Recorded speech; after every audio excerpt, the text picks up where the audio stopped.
Hello बच्चों। Hello.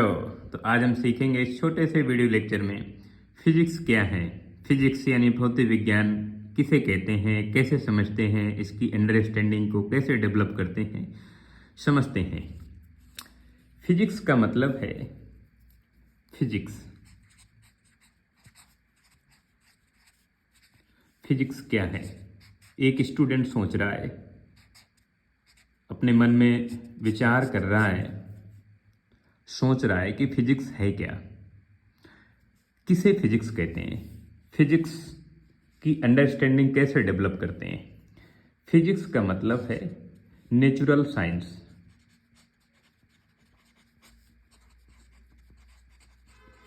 Natural science को समझना यानी नेचर्स को समझना, अंडरस्टैंडिंग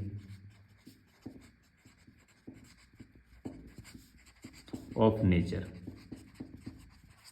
नेचर्स को समझना, नेचर्स में जो इवेंट्स हो रही हैं, जो घटनाएं हो रही हैं, जैसे तारों का चमकना है या बारिश के बाद रेनबो का बनना है, इस तरह की बहुत सारी जो इवेंट्स हैं उनको समझना, जानना कि ऐसा क्यों होता है। नेचर्स में इनफाइनाइट इवेंट्स हो रही हैं, तो उन सभी इवेंट्स को, उन सभी फिनोमेना को समझना, जानना कि ऐसा क्यों होता है।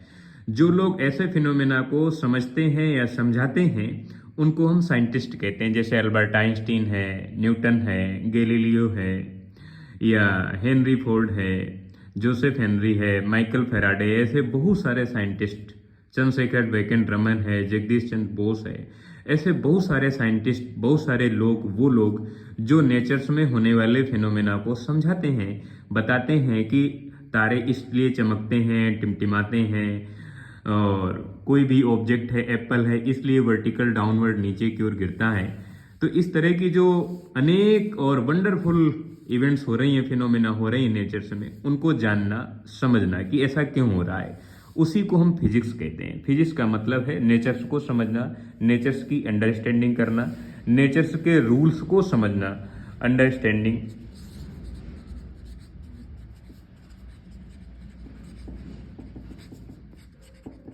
The law of nature.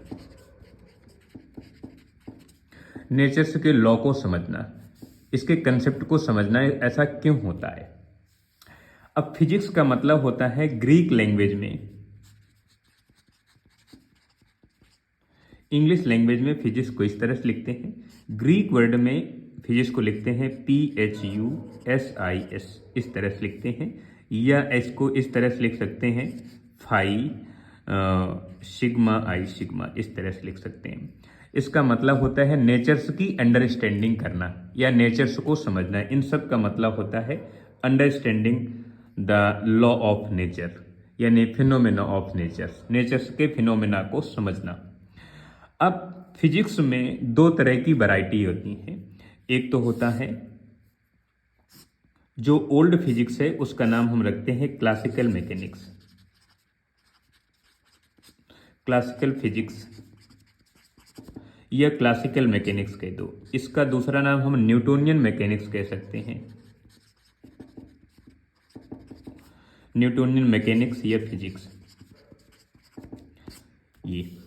और दूसरी जो ब्रांच है फिजिक्स की, उसका नाम होता है मॉडर्न फिजिक्स।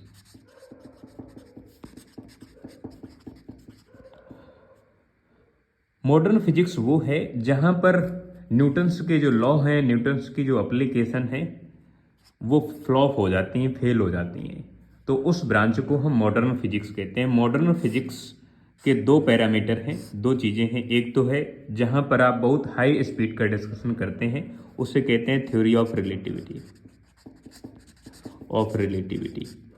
और दूसरा है जब आप स्मॉल पार्टिकल का डिस्कशन करते हैं, उसको कहते हैं क्वांटम मैकेनिक्स,